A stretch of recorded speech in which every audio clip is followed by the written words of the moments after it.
Yesterday was Rachel Reeves' autumn budget, and like every budget, it's the main domestic headline at the moment. I'm not going to go into big details in this video about all the ins and outs of the budget.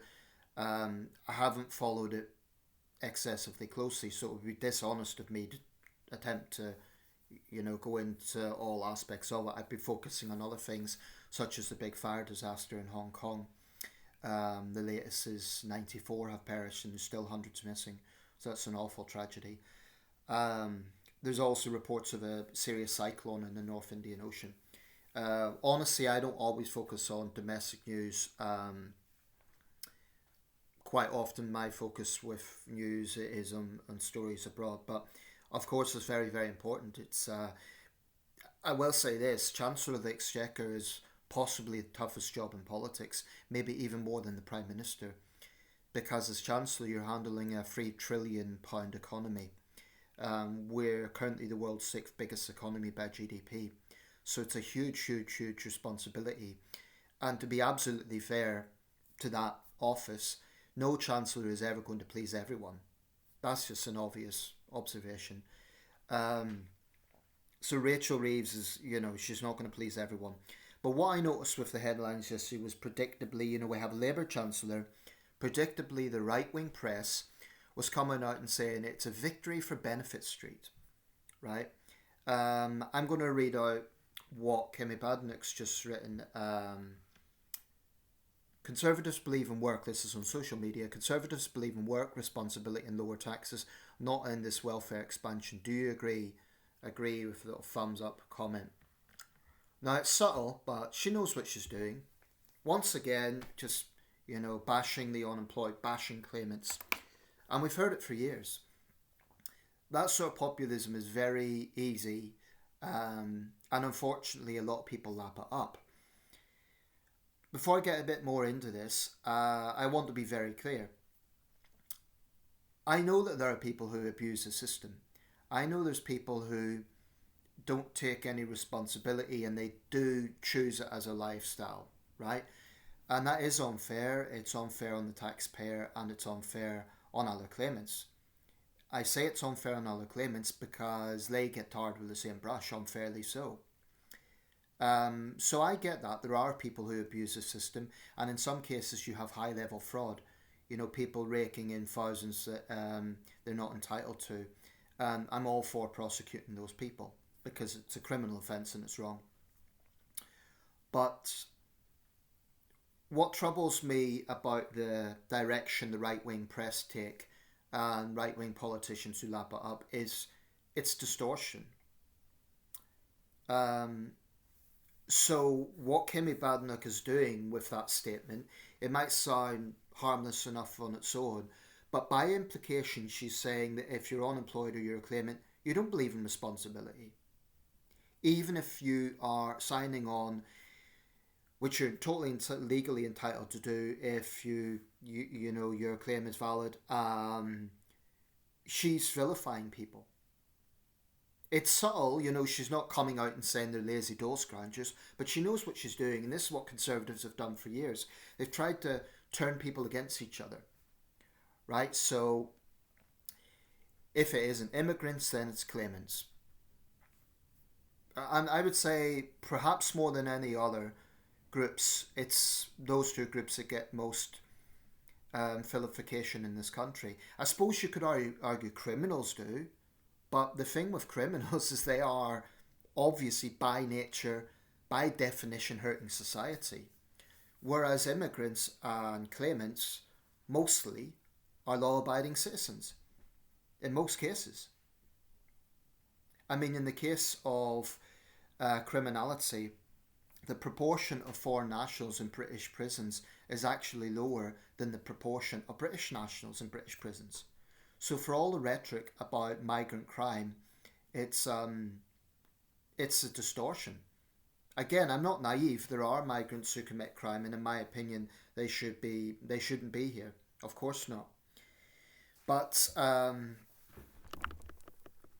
the way the right-wing press operate is very ruthless, and they still carry enough power to have some influence. You could argue that the influence of the print press has declined, but there's still quite a lot of power there. I recently spoke about how the output in this country is of left and right is roughly equal. Perhaps I should elaborate a bit on that. I don't say it's equal across the board. I mean, I think overall it's probably, you could find areas where the left wing output is perhaps more. I think in broadcast media it's slightly more. But definitely when it comes to the print press, the bias is unquestionably towards the right. I mean, let's break it down. What left wing national newspapers are there?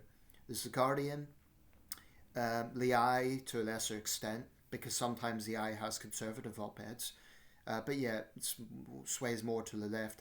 The Independent, Morning Star hardly counts because there's very low circulation. The Daily Mirror, and that's it. The Daily Mirror is the most prominent left-wing tabloid, but that's it, really. Those four papers, and the Independent isn't even in print format anymore. So let's say The Guardian, The Eye, and Daily Mirror.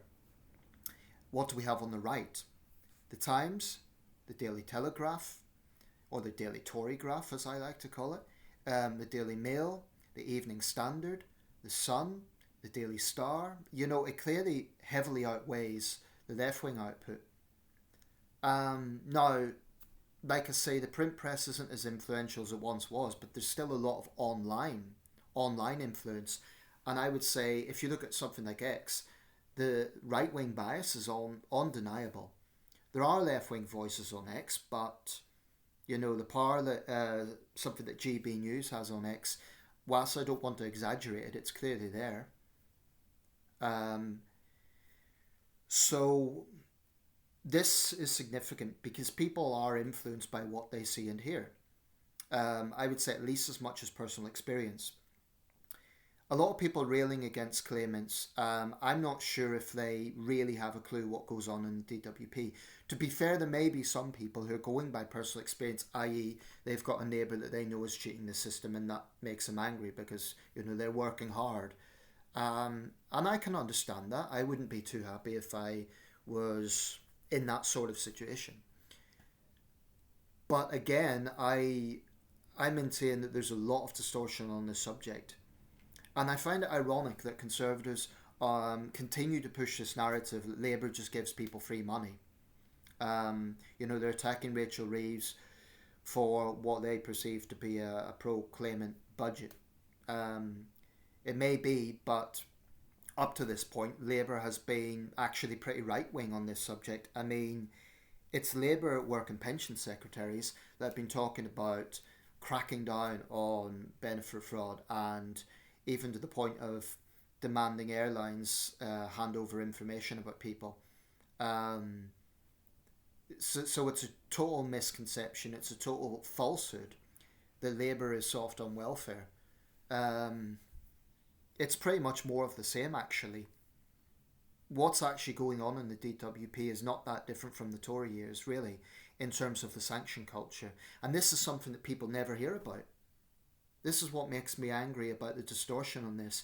People hear about, oh, claimants get money from the state, but they don't hear about the sanction culture. If you're signing on with universal credit, there's a very strict sanction culture.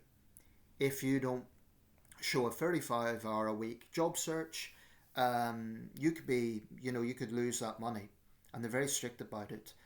I suspect that DWP staff are under pressure to meet targets. So the pressure on them then goes on to the claimant. So let's just drop this falsehood of free money. Now, people might say there's people who are signing on with disability and they are not obliged to go to the 2-week face-to-face meeting at the DWP. But even that is not totally just a free-for-all, because they have to go through doctor's checks. You know, they have to produce paperwork, and there's pressure for this to be on a more regular basis to prove that they're genuinely sick. And I get it. Of course, you need to show that someone is legitimate. But I just recall, particularly in the Tory years, when you had terminally ill people getting threatening letters from the DWP saying they were fit to work. So when Kemi Badenoch talks about responsibility and welfare, she needs to remember what the DWP put people through. And that's what frustrates me about this. No one ever looks at the sanction culture,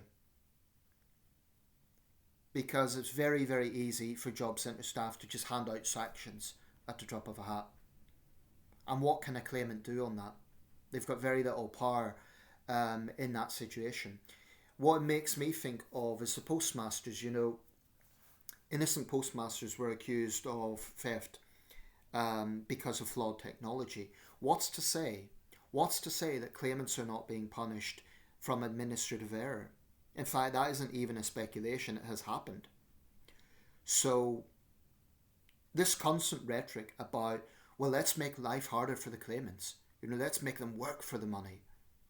There's already strict obligations. They already have to do a job search. And that isn't just a case of, oh, I've done that. They have to show it. They have to keep a journal. And it would be very easy for the DWP to check up on that. All they have to do is phone the employer and say, did this person apply for the job? So I'm sick and tired of right-wingers, implying that this is an easy thing. And as for those who don't need to do that regular sort of job search, it's still not a picnic. And those people are in a situation where they simply can't do a 9 to 5 job. I mean, let me cite, for instance, someone suffering fibromyalgia. And there's someone close to me in my life. I'm not going to go into details about this person because I'm making this video of my own accord, and I don't want to violate their privacy. But I'll just use it as an example loosely. Fibromyalgia is not a picnic. It's chronic pain. It causes serious fatigue. It causes serious sleeping disorder whereby you're not sleeping on a regular basis. And this is, when I say pain, I'm not talking about like a little bit of pain here and there. I mean your entire body is numb. How can people be expected to do a 9 to 5 job with that sort of condition? What really angers me about right-wingers is they would imply this doesn't even exist. I challenge Kemi Badenoch to try being in someone's shoes who's going through that, and then say the system is easy, or say that they somehow don't deserve it. Laura Trott, a Tory MP, came out with this attitude that it's, disabled people could just easily do work. They don't have a clue. These politicians, they just want to get votes off the scapegoating of others, and it's contemptible. It really, really is contemptible. The same with the vilification of migrants. And it saddens me and it angers me because they can't really defend themselves. I mean, what can a claimant do against the power of the Murdoch press, for example? Again, I'm not naive. I know there are people who abuse the system, and that's wrong. But the welfare state was set up as a safety net. In recent decades, the DWP has been weaponised, actually, as a political tool to punish people. Yes, it's true that people get money from the state, but we're the world's 6th biggest economy. If someone is genuinely ill, if they've genuinely been made redundant, if they genuinely need assistance, then there's no reason why a major economy shouldn't be able to provide that. And yes, I agree there should be responsibility involved in the claimant, but the point is there already is. This idea that people just get free money is false on both counts. If you're signing on with universal credit, there's strict obligations, and if you are a disabled claimant whereby you are not obliged to do the job search, you still have to prove it. And that is not like, okay, you do it once, then for years you could just sign on. That is a periodic thing where they have to prove it. So it's this idea, it's just a free-for-all, is just a falsehood. But because the narrative is so heavily favoured with these media tycoons, where they're controlling the rhetoric, it's people lap it up. And it really frustrates me because I've been through the system. I know it's not a picnic. I'm not signing on, just for the record right now, in case anyone's thinking that, because I'm in part-time work, but it's, a lot of people, this is the irony, a lot of people would rather not sign on, precisely because of the sort of sanction culture that comes with it, and because of the controlling aspect of the DWP, and because they want to be independent and lots of other reasons. So again, it's a conservative misconception that a lot of people just enjoy signing on.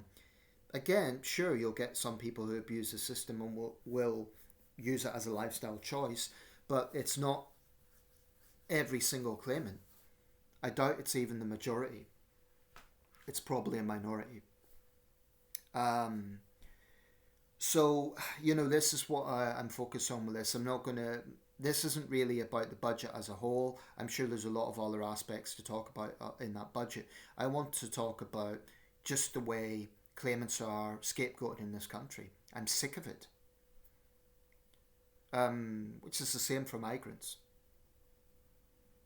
In both cases, I say, if you're signing on and you're physically fit, yes, you've got responsibilities. I agree with that. I'm not disputing that. And migrants, of course, have to be vetted, and we need to control the numbers. So I'm not just saying, oh, well, let's just, give everyone everything for free. Obviously, that wouldn't work. But I'm just sick and tired of right-wing distortion. I'm sick and tired of powerful right-wing politicians scapegoating people who can't defend themselves. Kemi Badenoch is leader of His Majesty's opposition, and I hope with this sort of attitude she stays in opposition for years. She'll never be Prime Minister, and hopefully her successor won't either. But this isn't, I don't think, up to this point, I don't think Labour has been any better than the Tories when it comes to their treatment of claimants. Perhaps the budget has been more compassionate than the rhetoric would suggest so far, but I need to look at that in more details. But the way the press were reporting this yesterday, a victory for Benefit Street.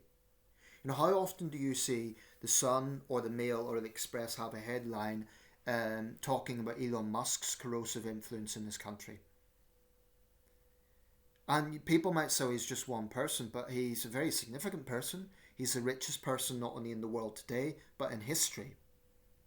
Possibly on course to be the world's first trillionaire. And how has he used that power? He has interfered in this country. He has tried to stoke up violence in this country.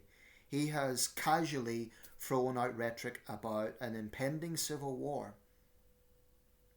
I think Elon Musk, frankly, is a POS. I'm not saying that because he's rich. I'm saying that because he's rich and he's abusing that power. I think it's contemptible. So if you're more angry about migrants or claimants than you are about a trillionaire, well, would-be trillionaire, interfering in our democracy, maybe you need to pay closer attention. I don't call myself a socialist because I'm not anti-wealth in of itself, but there is something to be said for the way right-wing capitalists operate, whereby they get society to fight amongst itself, so to get workers to blame migrants and claimants for all the struggles they face in life instead of multi-billionaires and corporations that arguably have a much bigger influence on what's actually going on. So there is something to be said for that. Anyway, I'll wrap this up, but I'll just close with this. Anyone who thinks that the DWP is easy needs to go through it. Shame on Kemi Badenoch, shame on all Conservatives who scapegoat people who are not really in a position to defend themselves, because it is a David and Goliath situation. How does a claimant stand up to the power of right-wing tabloid tycoons? It's not a balanced situation. What voice do they have by comparison? Shame on Kemi Badenoch for just tarring all claimants with one brush. I challenge her to deny that, because that is what she's doing. Subtly, but she's doing it. I'm sure Farage will do the same thing. And actually, for those who want to vote reform because they're struggling with the rise in cost of living and all that sort of stuff, don't delude yourselves. Reform doesn't, reform is being promoted by the likes of Elon Musk. I just find it bizarre that you think that your life will improve under some misconception that someone like Elon Musk really cares about you. People might think I'm obsessed by this, but don't underestimate the power that he has. He's one of the most powerful people in the world, and he is the richest person in human history. So, there is significant influence there. Um,